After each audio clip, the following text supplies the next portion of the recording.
আমাকে মেরে ফেলার উদ্দেশ্যে এরা হামলা করেছিল, অ্যাটেম্প টু মার্ডার। পুলিশের গাড়ি সামনে পেছনে, অথচ গাড়িতে আমার উপরে হামলা করে আমার গাড়ির কাঁচ ভেঙে দেয়, আমার পেছনে এই জায়গায় লাগে। আমার সাথে 6-7 জন যারা ছিল তারা প্রায় 6 জন আহত। আমি এখনই মামলা করতে যাব। এখানে গণ অধিকারের কি জেলা সেক্রেটারি নাম আব্দুল খালেক, এরপরে তৌকির, এর নাম তৌকির, এরপরে এই বাদের এইদিকে বাড়ি জহুরুল, সিরাজের ছেলে জহুরুল। আমি সবাইকে তো চিনি না, এরকম কিছু যাদের চিনি তারা এদের নাম মেনশন করে আমি আজকে হত্যা মামলা দেব। আমাকে মেরে ফেলার উদ্দেশ্যে এরা হামলা করেছিল, অ্যাটেম্প টু মার্ডার।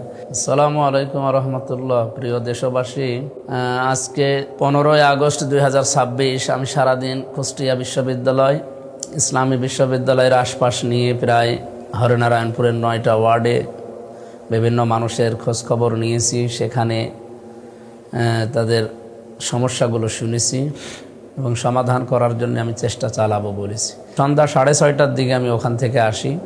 6 রাস্তার মোড়ে আসার পরে শুনি গণ অধিকার পরিষদ নামে প্রায় 12-13 জন লোক এখানে মিছিল করছে। আমাদের নামে উস্কানিমূলক কথা বলা, গালি দেওয়া, বাবা মা তুলে বিভিন্ন রকমের কথা বলছিল।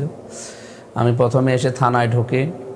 থানাতে ওসি সাহেবকে, সেকেন্ড ওসিকে নিয়ে আমার গাড়ির সামনে পেছনে ওনাদেরকে সাথে নিয়ে আসলাম। 6 রাস্তার মোড়ে আসতে আসতেই পুলিশের গাড়ি সামনে পেছনে, অথচ গাড়িতে আমার উপরে হামলা করে আমার গাড়ির কাঁচ ভেঙে দেয়, আমার পেছনে এই জায়গায় লাগে। আমার সাথে 6-7 জন যারা ছিল তারা প্রায় 6 জন আহত। তারা এখন হাসপাতালে আছে, সবাই ভর্তি আছে। আমি এই ভিডিও কলে দেখলাম। আর আমার চাচা ছিল, চাচাতো চাচা, ওর পায়ে আঘাত লেগেছে, পা দিয়ে রক্ত ঝরছিল, ওটা মনে হয় এখন ব্যান্ডেজ করে দিয়েছে। বাকি তাৎক্ষণিক জেলা জামাত মনে হয় বিক্ষোভ মিছিল বের করার কথা বলছিল। পুলিশের ভূমিকা আমি সেরকম পাইনি, পুলিশ নীরব ভূমিকায় ছিল। আমি ঘটনা ঘটার প্রায় আধা ঘন্টা 25 মিনিট আগে হয়তো এসপিকে, ডিসিকে কল দিয়েছিলাম। ওনারা প্রায় 5-6 বার করে, এক একজনকে আমি 5 বার করে, এসপিকে 2-3 বার করে কল দিয়েছি, ডিসিকে ধরে নাই কেউ। ওনারা পরবর্তীতে ঘটনা ঘটার পরে ব্যাক করলো, বসে আমরা একটা মিটিংয়ে ছিলাম। আমি রেঞ্জ ডিআইজিকেও কল দিয়েছি, প্রধানমন্ত্রীর বিশেষ সহকারীকে কল দিয়েছি, আমার আমির জামাতকে জানিয়েছি। ওনারা ঘটনা শোনার পরে এটা পূর্ব পরিকল্পিত এবং এটা নেককারজনক ঘটনা। অবশ্যই এর পেছনে কারা কাজ করছে এটা আমরা জানি। যারা দেশকে অস্থিতিশীল করার জন্য চেষ্টায় আছেন, এর পরিণতি কিন্তু ভালো হবে না আপনাদের। আমি মামলা করব এখন।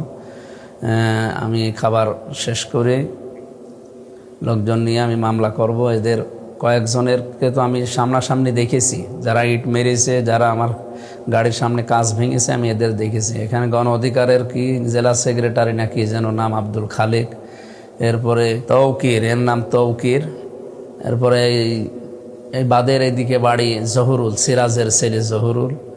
আমি সবাইকে তো চিনি না, এরকম কিছু যাদের চিনি তারা এদের নাম মেনশন করে আমি আজকে হত্যা মামলা দেব। আমাকে মেরে ফেলার উদ্দেশ্যে এরা হামলা করেছিল, অ্যাটেম্প টু মার্ডার। আমার মাথার দিকে যে আঘাতটা আসে ওইটা আমি কায়েত হওয়ার কারণে লাগে না, আমার কাঁচ ভেঙে গেছে। আমার গাড়ির গ্লাস সামনে পেছনে, এবার লুকিং গ্লাস সবগুলো ভাঙা। ড্রাইভার ওখানে নেমে সেভ করতে যায়, আমি তখন গাড়ি ড্রাইভ করে নিয়ে চলে আসি। এরপরেই মারামারি শুরু হয়। আমি এটা প্রশাসনের কাছে, দেশের যারা দায়িত্বে আছেন তাদের কাছে এই মামলার ভার তো দেব, মামলা তো করব এবং এর সুষ্ঠু বিচার দাবি করছি। এভাবে চললে আপনারাও নিরাপদে থাকতে পারবেন না। সবাই দোয়া করেন আমাদের জন্যে। আমরা নিরাপদের শহর চাই কুষ্টিয়াকে। যারা ইন্ধন দিচ্ছেন এর পেছনে তারা সাবধান হয়ে যান। এখানে মূল বিষয় হচ্ছে দেশের যে সমস্ত বিষয় নিয়ে ক্রাইসিস চলছে, বিশেষ করে এখন বিদ্যুৎ নেই, গ্যাস নেই, তেল নেই, সার নেই, এই নিয়ে মানুষ এখন দিশেহারা। দ্রব্যমূল্যের ঊর্ধ্বগতি চলছে, চারিদিকে হাহাকার লেগে গেছে প্রায়। আমার মনে হয় অনেককে দিয়ে পরিকল্পিতভাবেও এটা ধামাচাপা দেওয়ার জন্য বিভিন্ন ইস্যু সামনে নিয়ে আসতে পারে। এই সমস্ত ছোটোখাটো হামলা না, আমরা যারা ইসলামী আন্দোলন করি আমরা তো বিদায় নিয়ে এগুলো করি। সুতরাং আমাদেরকে ভয় দেখিয়ে হামলা করে মামলা করে লাভ নেই। আপনি আদর্শের মোকাবেলা আদর্শ দিয়ে করেন। এগুলো যদি না পারেন আপনি রাজনীতি ছেড়ে দেন। সুতরাং এই সমস্ত সন্ত্রাসীদের আমরা উপযুক্ত বিচার চাই। আমি এখনই মামলা করতে যাব। অ্যাটেম্প টু মার্ডার এবং আমার গাড়ি ভাঙচুর করা, আমার 6 জন কর্মীকে আহত করা, আমাকে মেরে ফেলার উদ্দেশ্যে যারা এগুলো করেছে আমি তাদের নামে মামলা দেব। আসসালামু আলাইকুম।